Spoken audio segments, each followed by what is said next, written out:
Solvitur Ambulando, The Adventures of Steve and Dixie by Stephen Breakstone. Snippets from my journal. Episode 15. July 27th, 1986. The heat has been getting to me. How my boot dilemma really crumpled me is one example. I looped myself into a very uneasy frenzy. I couldn't get my mind off it. It was more mental discomfort than necessary for the situation. It's embarrassing to admit. Still, I record this emotional experience because it's important to document my emotional experience as well as the physical experience or pleasant, amusing stories. All types of ups and downs on this journey are what make this adventure. Of course, I really could do without the downs. The downs are just no fun. But in reality, most of the downs are in my head, not any terrible misfortune. Yet. But I guess I do fear a seriously tragic occurrence. I don't know why. So far, everything has been fine. Maybe just because Dixie and I are doing something dangerous? Maybe because worrying about them helps to prevent them. Maybe because I come from a neurotic culture. Or maybe it's just me. I will, in time, build a stronger foundation. Thankfully, I achieved some greatly needed comfort from Curly Matthews. He gave me priceless medicine, a fatherly shoulder to rest on for a few hours, following so many days of being so hot, tired, depressed, and stupidly upset about my boots. I'm not especially comforted by buying Red Wing boots for $80 that are made for construction or oil rig working or something that needs steel toes, a high ankle, and lots of laces, not for walking 15 to 20 miles a day in the blast furnace of Texas. Although they don't give me great mental comfort, they were the best option. It's better to have new imperfect tires than flat tires. Thank you, Curly.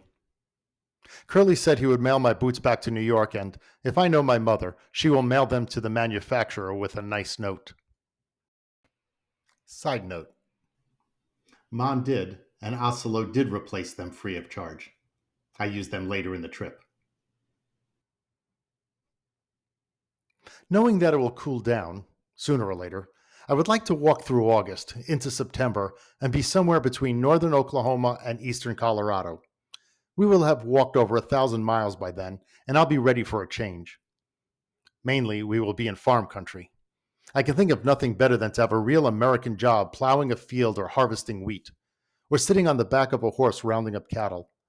I am out here to do something different, and I'm out here to see how others live. I'm ready for anything. Of course, if the harsh reality that I have no experience and no one wants to take on a backpacking greenhorn stranger and his dog, I might have to fly home for the winter. I always like to be ready with backup plans, and my last alternative would be to fly back to New York, get a simple job, jog to stay in shape, and then fly back to continue walking in the spring. It's not the plan of choice, but I don't reckon farm jobs, or any kind of job, is that easily attainable smack dab in the middle of the country. At least that is what I've always heard and still hear or read from the news. It seems like the economy is always bad. That's all I ever hear. I'm too inexperienced to really know, but I have been hearing that since the 70s. So, yeah, getting a job is a little worrisome. Oh, yeah, I forgot to write. Last week, I met Jim Mitchell, who pointed us to a vet as it was time for Dixie to get a flea and tick tip and a checkup. Doc said she was fine and could outlast a man. He said I'd probably have been spoiling her and overly concerned. That was good to hear. However, I wonder if he, or many vets for that matter, have experienced walking a dog 15 miles a day in the Louisiana and Texas summer heat on hot asphalt. July 28th, 1986, Monday. 70 miles northwest of Dallas. The radio man says the temperature is varying between 103 and 105 degrees. But we are moving on, walking and persevering.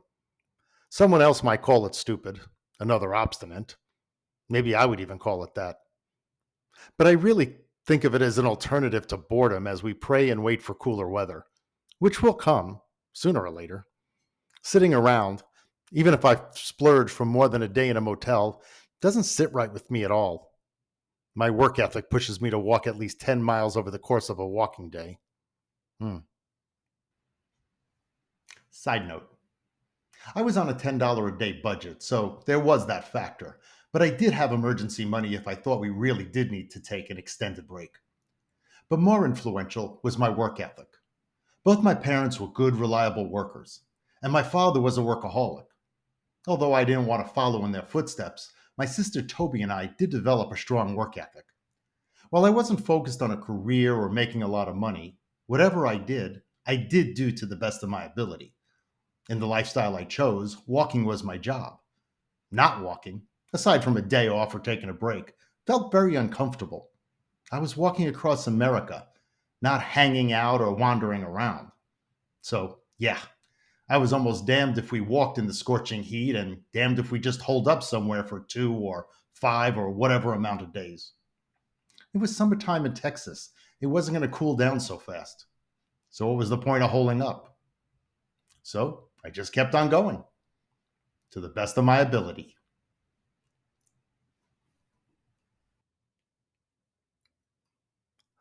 Later, this is how hot it gets and what it does to my mind. This morning, a starving stray dog, a mutt, white with brown patches, came out of a field and started following us.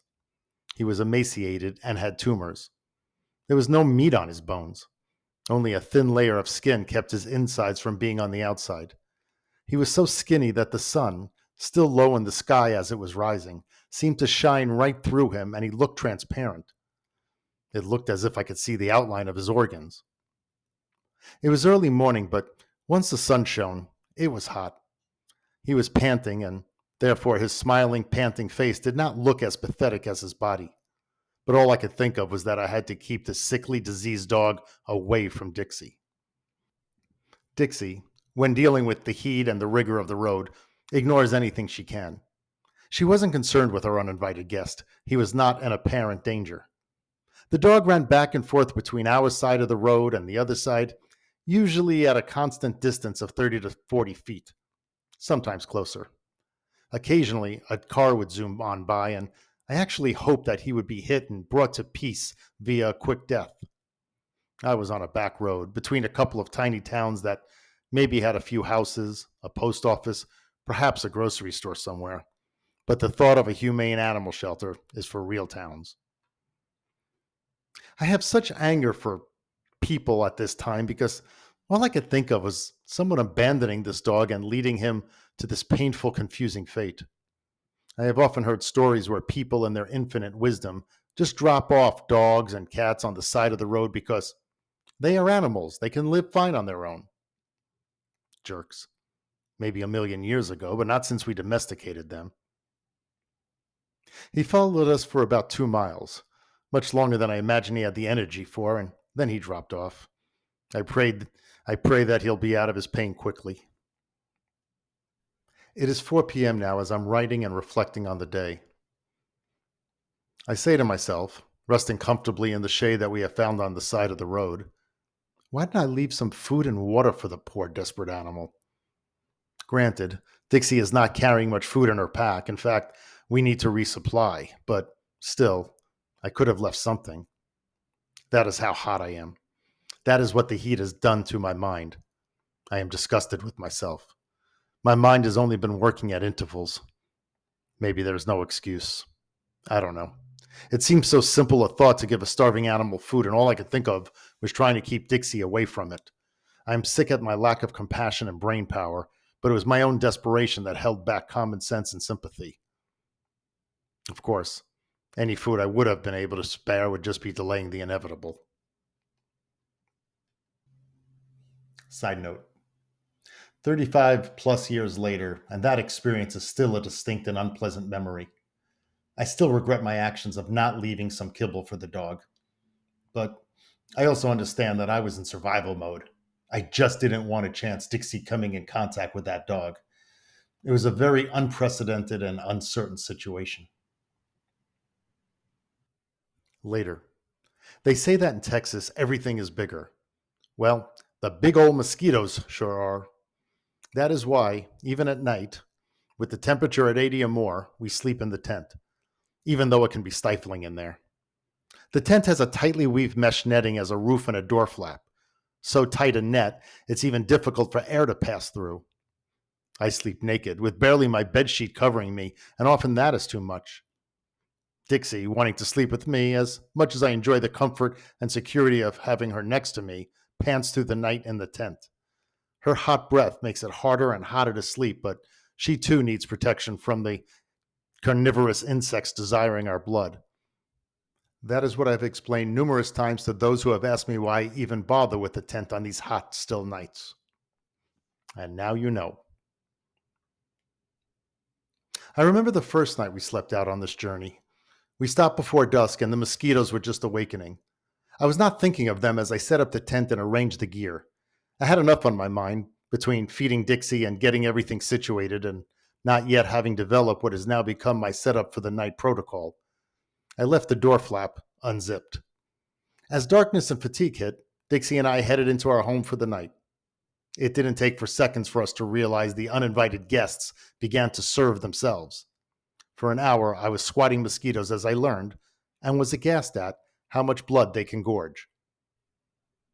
Our blood. Mosquitoes are relentless and show no mercy. Squash! I don't either. One dead mosquito and lots of splattered blood. The war was on. Dozens of dead mosquitoes later and thousands of blood splotches. It looks like I repainted the inside of the tent. Ultimately, we won the war. And I learned an early lesson, one I took with us every step of the way. We sleep indoors each and every night, and I keep the door flap closed at all times. I go in and out as quickly as possible when I have to. I mean, sometimes in the middle of the night I just gotta pee, but I pee fast.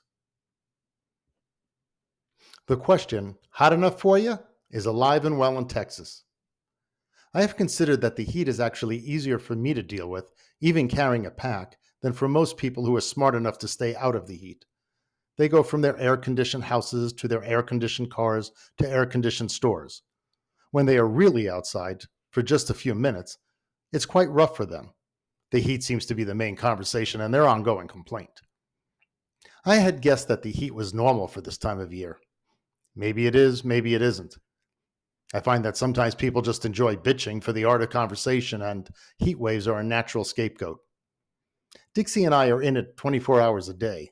Our bodies are constantly in tune with the weather and gradually change with it as it goes from dusk to night to dawn to daytime and then back to dusk.